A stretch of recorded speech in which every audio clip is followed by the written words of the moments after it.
तो hello friends, कैसे हैं आप लोग। पिछले वीडियो लेक्चर में हम लोगों ने एक्सरसाइज 8.1 एनसीईआरटी क्लास 10th के क्वेश्चन नंबर 8 और 9 को देखे थे। आज हम लोग क्वेश्चन नंबर 10 और 11 को देखेंगे।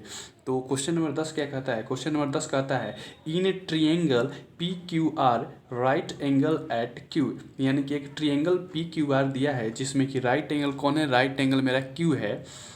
And PR plus QR is equal to 25 centimeter and PQ is equal to 5 centimeter, then determine the value of sin P cos P and tan P। यानी कि इस क्वेश्चन में सिर्फ ट्रिएंगल PQR दिया है जिसमें कि Q जो है एक राइट एंगल ट्रिएंगल है और PR प्लस QR, ये PR और QR दोनों का जोड़ 25 सेंटीमीटर दिया है और PQ का जो माप दिया है वो 5 सेंटीमीटर दिया है। इतना डाटा हमारे क्वेश्चन में दिया है और इस डाटा के सहायता से हमको क्या करना है, साइन पी कॉस पी और टेन पी का वैल्यू निकालना है। तो चलिए वीडियो को चालू करते हैं हम बिना किसी देरी के। तो सबसे पहले क्या करते हैं हम लोग, साइन पी कॉस पी और टेन पी का वैल्यू निकालना है। तो कह रहा है कि in right triangle P Q are, तो सबसे पहले पी क्यू आर एक ट्रिएंगल दिया है तो एक पी क्यू आर ट्रिएंगल का फॉर्मेशन करते हैं। तो ये मेरा हो गया एक ट्रिएंगल पी क्यू आर। अब कह रहा है कि इसमें जो क्यू है वो राइट एंगल है, तो यहाँ पे क्यू राइट एंगल कर दिए, ठीक है। अब इसमें P Q is equal to 5 centimetre दिया है तो P Q is equal to 5 centimetre कर लिए। अब क्या करते हैं, इसमें जो पी आर जो है, पी आर साइड है, इसको हम एक्स मान लेते हैं अपने तरफ से, ताकि क्वेश्चन को बनाने में आसानी हो। तो इसको अपने तरफ से एक्स मान लिए, ठीक है। अब आते हैं, अब मेरा क्वेश्चन में दिया है कि P R plus Q R is equal to 25 centimetre है। तो P R plus Q R is equal to 25 centimetre हम रख लिए, ठीक है। अब यहाँ पर पी आर को क्या माने हैं हम लोग, एक्स माने हैं। तो यहाँ पर पी आर की जगह पर एक्स लिख देंगे, प्लस ये क्यू आर है तो क्यू आर लिख देंगे, और इज इक्वल टू में 25 दिया है तो 25 लिख देते हैं, ठीक है। और यहाँ से अगर क्यू आर का वैल्यू हम निकालें, क्यू आर का वैल्यू निकालें तो ये हो जाएगा 25 माइनस एक्स, 25 माइनस एक्स, क्योंकि एक्स क्या होगा, इधर आकर घट जाएगा एक्स। तो इस क्यू आर का वैल्यू कितना आ गया, इस क्यू आर का वैल्यू आ गया 25 माइनस एक्स। तो यहाँ पर लिख दिए 25 माइनस एक्स, ठीक है। तो अब हम देख क्या रहे हैं कि पी आर का वैल्यू एक्स हो गया, पी क्यू का वैल्यू 5 हो गया और क्यू आर का वैल्यू 25 माइनस एक्स आ गया, ठीक है। तो अब क्या करते हैं हम कि अब लगाते हैं पाइथागोरस थ्योरम। तो पाइथागोरस थ्योरम मेरा क्या कहता है कि हाइपोटेनस का whole square is equal to perpendicular का होल स्क्वायर प्लस बेस का होल स्क्वायर। तो यहाँ पर जो हाइपोटेनस है वो मेरा पी आर है और पी आर का वैल्यू कितना है, एक्स है।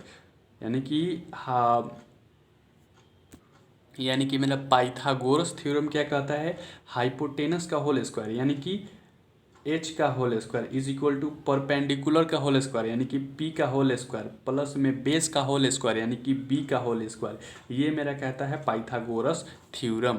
तो अब देखते हैं यहाँ हाइपोटेनस का होल स्क्वायर, तो हाइपोटेनस मेरा पी आर है और इसका वैल्यू एक्स है तो एक्स का होल स्क्वायर कर दिए। फिर पी मतलब परपेंडिकुलर का होल स्क्वायर, तो परपेंडिकुलर कौन है यहाँ पर, 5 है तो 5 का होल स्क्वायर कर दिए।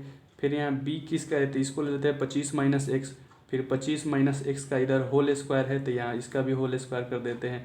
फिर ये एक्स स्क्वायर हो जाएगा और 5 का होल स्क्वायर हो जाएगा 25 प्लस, अब ये है 25 माइनस एक्स का होल स्क्वायर, तो ए माइनस बी का होल स्क्वायर फॉर्मूला पर टूट जाएगा। तो ये कितना होगा, ये होगा मेरा 6 से 25 होगा प्लस एक्स स्क्वायर होगा और माइनस में होगा ये 50 एक्स, ठीक है। इसको तोड़ेंगे 25 माइनस एक्स का होल स्क्वायर, इसको ए माइनस बी का होल स्क्वायर फार्मूला पर तोड़ेंगे तो ये आ जाएगा 625 plus x square minus 50 x, ठीक है। तो यहाँ से एक एक्स से एक एक्स कट जाएगा, ये माइनस 50 एक्स इधर आ जाएगा तो ये 50 एक्स हो जाएगा, माइनस 50 एक्स इधर आएगा तो 50 एक्स हो जाएगा और 625 अब प्लस में 25 ये हो जाएगा 650। और यहाँ से एक्स का वैल्यू निकलेंगे तो ये एक जीरो से एक जीरो कट जाएगा और 5 से ये 13 बार में कट जाएगा, तो एक्स का वैल्यू यहाँ से कितना आ गया, 13 आ गया, ठीक है।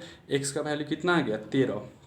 तो एक्स का वैल्यू जब 13 आ गया, इसका मतलब कि पी आर जो साइड है ये कितना है, एक्स है, और एक्स का वैल्यू कितना निकाल दिए 13, यानी कि पी आर साइड का लेंथ हो गया कितना, 13, ठीक है। और क्यू आर कितना है, 25 माइनस एक्स है, ठीक है। तो 25 का 25 और माइनस का माइनस, एक्स का वैल्यू कितना निकाले हैं, 13।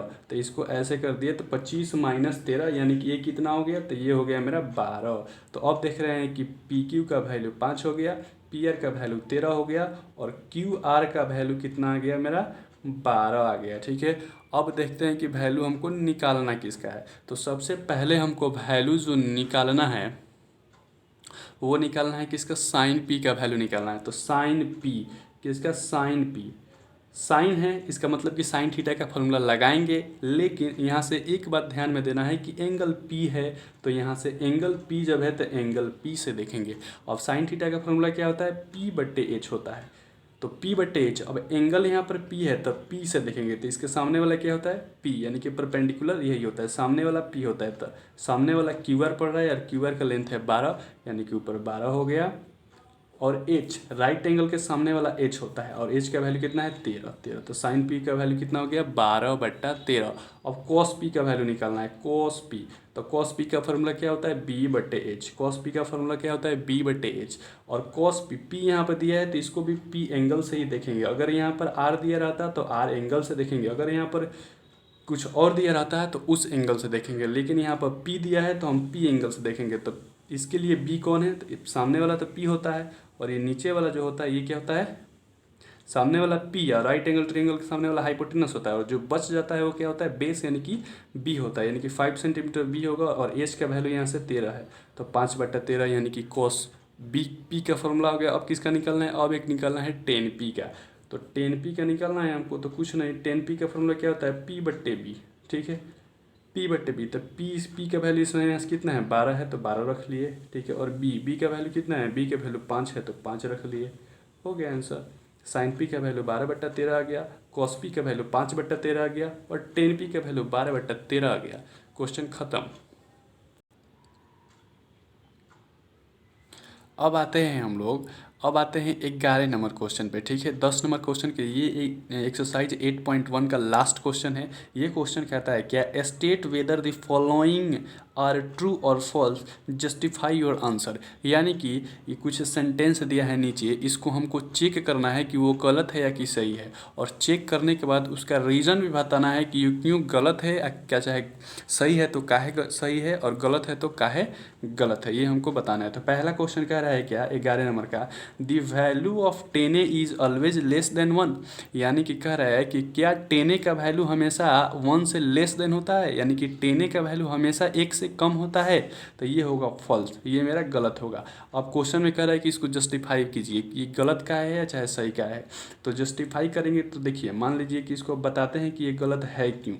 तो मान लीजिए कि एक हम लोग ट्रायंगल ले लिए ABC, ठीक है। इसका जो मेरा हाइपोटेनस है ये 13 सेंटीमीटर है, और जो इसका ये है परपेंडिकुलर है वो 12 सेंटीमीटर है, और बेस जो है यहाँ पर कितना है, 5 सेंटीमीटर है। तो अगर यहाँ से हम 10a का वैल्यू लिखिए, 10a का वैल्यू लिखिए, 10a एंगल ए है, पी टेन थीटा का फॉर्मूला तो p/b होता है, और एंगल ए है तो एंगल ए से देखेंगे, ठीक है। तो p इसके सामने वाला ये होगा 12, और b क्या होगा, 5 होगा, तो 12/5। और 12/5 को जब हम लोग डिवाइड करेंगे तो ये लगभग आ जाएगा मेरा 2.4। कितना आ जाएगा, 2.4। और देख रहे हैं क्या कि 2.4 जो है ये 1 से अधिक है, ये 1 से क्या है, अधिक है। और क्वेश्चन में मेरा कह रहा था कि क्या 10a का वैल्यू हमेशा 1 से कम होता है, तो 1 से कम कहाँ होता है, यहाँ तो 2.4 आ रहा है, इसका मतलब कि गलत है। इसलिए यह क्या होगा, इसलिए यह फॉल्स होगा, क्या होगा, फॉल्स होगा, यानी कि गलत होगा। अब देख रहे हैं 2 नंबर, 11 नंबर का 2 नंबर जो क्वेश्चन कहता है कि sec is equal to 12/5 for some angle of angle ए।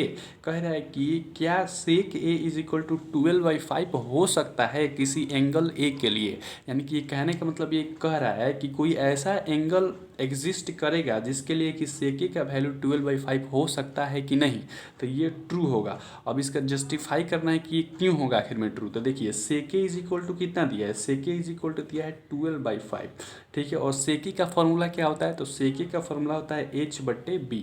तो हम जानते हैं कि जो हाइपोटेनस होता है ये सबसे बड़ा साइड होता है, और जो सबसे बड़ा साइड होता है तो इसका वैल्यू 12 है, और बी वाला जो है ये छोटा होता है तो ये 5 है। यानी कि अगर हाइपोटेनस बड़ा होता है तो इसका वैल्यू बड़ा है, और बेस जो होता है छोटा होता है तो इसका वैल्यू कितना है, छोटा है, ठीक है। इसलिए ये क्या होगा, ये ट्रू होगा, ठीक है। यानी कि कोई ऐसा एंगल हो सकता है जिसके लिए सेके इज इक्वल टू 12/5 एग्जिस्ट करेगा, इसलिए यह क्या होगा, ट्रू होगा, यानी कि सही होगा। अब आते हैं इसके तीसरा नंबर क्वेश्चन के 11 का तीसरा नंबर कह रहा है कि cosec is the abbreviation used for the cosecant of A, यानी कि एंगल ए, यानी कि कहने का मतलब ये क्वेश्चन ये कह रहा है कि क्या कोसेकेंट ए का शॉर्ट फॉर्म कोसे है।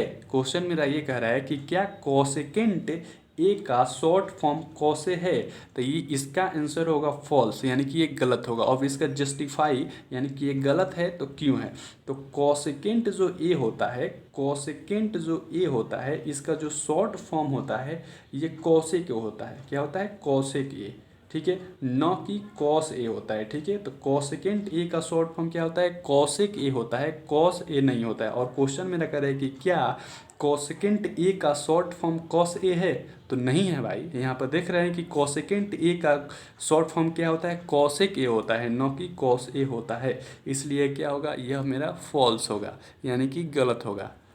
अब आते हैं अगला चौथा नंबर इसके क्वेश्चन पर, कहता है कि cot A is the product of cot and A, यानी कि ये कह रहा है क्या कि क्या